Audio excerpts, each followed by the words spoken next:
हा महिलांच्या थेट खात्यामध्ये हे महिलांच्या खात्यामध्ये आज वितरित झालेले आहेत आणि त्याची प्रक्रिया सुरू आहे।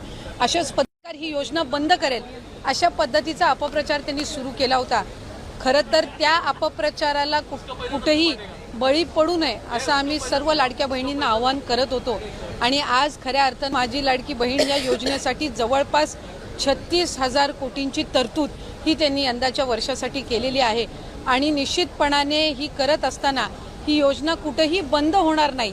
जो प्रचार विरोधकांकडून करण्यात आलेला होता की डिसेंबर महिन्यानंतर या योजनेचा लाभ मिळणार नाही, याच्यामुळे ही योजना ही महायुतीच्या सरकारची महत्त्वाकांक्षी योजना जी मुख्यमंत्री देवेंद्रजी फडणवीस साहेब, उपमुख्यमंत्री एकनाथजी शिंदे साहेब आणि उपमुख्यमंत्री अजितदादा यांच्या नेतृत्वाखाली अशाच पद्धतीनं कार्यरत राहणार आहे आणि तेच आपल्याला आजच्या अर्थसंकल्पातून पाहायला मिळालं। स्पेसिफिक प्रश्न आहे की 1,500 रुपये की 2100 रुपये नेमकं महिलांना किती रुपये मिळणार आहेत या लाडकी बहीण योजनेच्या माध्यमातून? कारण विधानसभेपूर्वी आपला जो जाहीरनामा होता त्याच्यामध्ये 2100चा उल्लेख होता, त्यामुळे स्पेसिफिक प्रश्न मला आपल्याला आवर्जून त्यानिमित्ताने आणि आपल्या माध्यमातून सर्व आमच्या लाडक्या बहिणींना त्या ठिकाणी सांगायचे की राज्याचे मुख्यमंत्री देवेंद्रजी फडणवीस साहेब आणि आमचे दोन्हीही उपमुख्यमंत्री असतील, मंत्रिमंडळातील सर्व आम्ही त्या ठिकाणी मंत्री महोदय असो, आम्ही सगळ्यांनी सुरुवातीपासूनच ही योजना अधिकाधिक यशस्वी पद्धतीनं राबवण्याचा प्रयत्न हा केलेला आहे। पुढेही आम्ही त्याच पद्धतीनं हा प्रयत्न करत राहणार।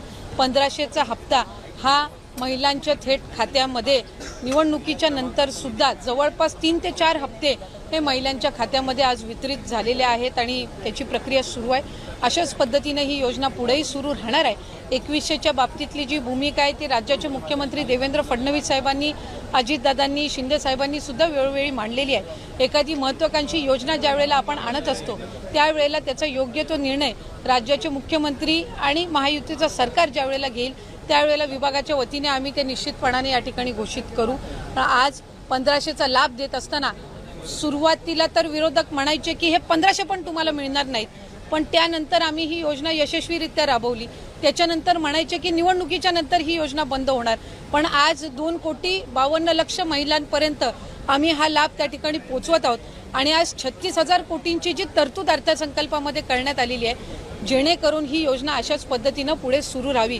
त्यामुळे आम्ही कुठलाही महायुतीच्या सरकारने लाडक्या बहिणींना दगाफटका दिलेला नाहीये। 2100चा योग्य तो निर्णय जाहीरनामा किंवा एखादा ज्या वेळेला तुम्ही वचननामा असतं ते पुढच्या 5 पंचवार्षिक या संबंध या याच्यातून दृष्टिकोनातून तो ठेवलेला असतो। त्यामुळे त्या बाबतीतला योग्य तो निर्णय हा महायुतीचं सरकार हे निश्चितपणाने घेईन।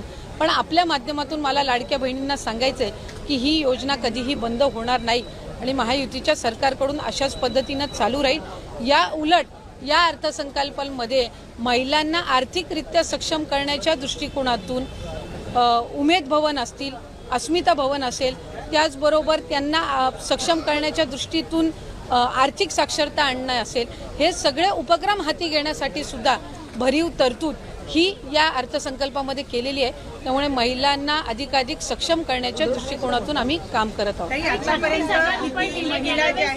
केला ज्या वेगाने केला आणि लोकाभिमुख कल्याणकारी योजना, लाडकी बहीण योजना असेल, लाडका भाऊ योजना असेल, लाडका शेतकरी आहे, लाडके ज्येष्ठ आहे, सगळे, आणि या सगळ्यांसाठी आपण ज्या योजना केल्या, शिक्षणाच्या योजना केल्या आणि त्याचबरोबर शासन आपल्या दारीसारखे कार्यक्रम आपण केले आणि त्यामुळे हे सरकार सर्वसामान्यांचं सरकार आहे, सर्वसामान्यांना न्याय देणारं सरकार आहे। बाळासाहेब म्हणायचे कार्यकर्ता घरात नाही, लोकांच्या दारात शोभून दिसतो, आणि म्हणून आपण थेट लोकांच्या गावात गेलो, दारात गेलो आणि त्या ठिकाणी शासन आपल्या दारी या योजनेच्या माध्यमातून जवळपास 5 कोटी लोकांना आपण लाभ दिला। का लाभ पूर्वी नव्हते? योजना पूर्वी नव्हत्या, होत्या, लाभार्थी होते, परंतु जो विलंब लागत होता त्यामुळे लोक लाभ घ्यायचं सोडून, कटकट नको म्हणून सोडून द्यायचे। पण म्हणून आपल्या सरकारने, महायुती सरकारने शासन आपल्या दारी केला, लाडकी बहीण योजना केली आणि या झालेल्या विधानसभेच्या निवडणुकांमध्ये महाराष्ट्राच्या इतिहासामध्ये कधी 232 जागा आल्या नव्हत्या। ऐतिहासिक या ठिकाणी मॅन्डेट आपल्याला मिळालं, ऐतिहासिक विजय मिळाला। या महाराष्ट्रातल्या जनतेने, तमाम लाडक्या बहिणी, शेतकरी, सगळ्यांनीच या ठिकाणी आपल्या कामाला पोचपावती दिली आणि म्हणून आपण पाहतोय आता जगदीश गुप्ताजी पण म्हणाले की या ठिकाणी शिवसेना मजबूत होईल, बळकट होईल आणि आपण जे आलात ते देखील आपल्याला माहीत आहे की शिवसेना दिलेला शब्द पाळते, शिवसेना काम करते, शिवसेना लोकांच्या सुखदुःखात धावून जाते, शेतकऱ्यांच्या बांधावर जाते, गावामध्ये जाते, घरी बसत नाही शिवसेना आणि म्हणून घरी बसून काम करता येत नाही, घरी बसून लोकांशी संवाद साधता येत नाही आणि त्यामुळे आपण शिवसैनिक रस्त्यावर फिरणारे आहोत आणि सगळ्या खऱ्या अर्थाने 80% समाजकारण 20% राजकारण बाळासाहेबांनी जो आपल्याला मंत्र दिलाय तो पुढे घेऊन जातोय आणि म्हणूनच मला अभिमान आणि आनंदही आहे की 2.5 वर्षाच्या कारकिर्दीमध्ये जी कामं झाली, ज्या वेगाने झाली, ज्या याच्यामधून विकास कामं झाली आणि कल्याणकारी योजना झाल्या, हा इतिहास आहे. इतिहासामध्ये त्याची नोंद होईल आणि म्हणूनच काम करणारा पक्ष, सुखदुःखामध्ये धावून जाणारी संघटना, लोकांच्या अडीअडचणीमध्ये मदतीला धावून जाणारा शिवसैनिकांचा हात असतो आणि म्हणूनच या ठिकाणी तुम्ही आज शिवसेनेमध्ये प्रवेश केलेला आहे. अडसूळ साहेब इकडे आहेत, प्रीतीताई आहेत, अभिजित आहेत, सगळेच लोक या ठिकाणी आहेत, आपले जिल्हा प्रमुख आहेत आणि आपण सगळ्यांनी ताकदीने या ठिकाणी आता चित्र तिकडचं बदलायचं आहे आणि तुम्हाला कुठेही तिथं विकासामध्ये आपल्या अडचणीमध्ये नेहमी 100% शिवसेनेची कायम मदत राहील. हा एकनाथ शिंदे तुमच्या पाठीशी खंबीरपणे उभा राहील ही ग्वाही आपल्याला देतो, खात्री देतो.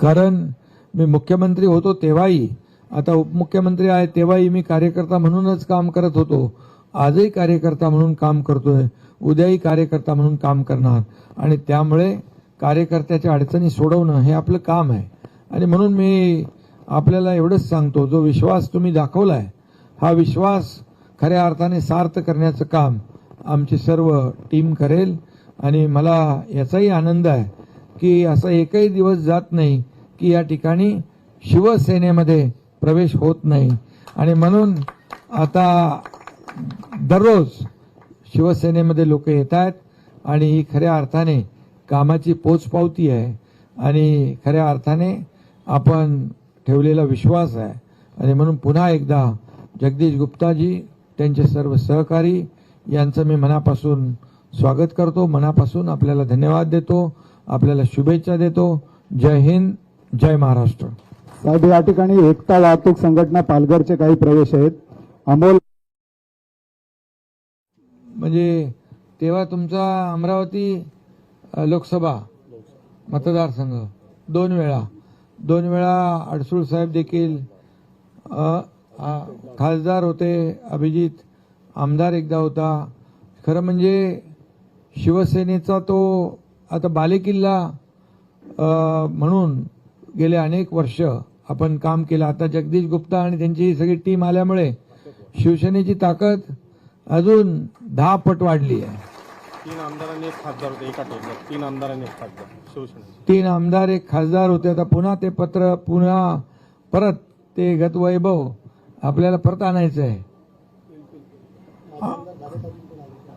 मागच्या आठवड्यात माजी आमदार धाने पाटील पण आले, त्यांचे आपण स्वागत केलेलं आहे आणि म्हणून आता शिवसेनेमध्ये दररोज राज्यभरातून, अनेक जिल्ह्यातून, तालुक्यातून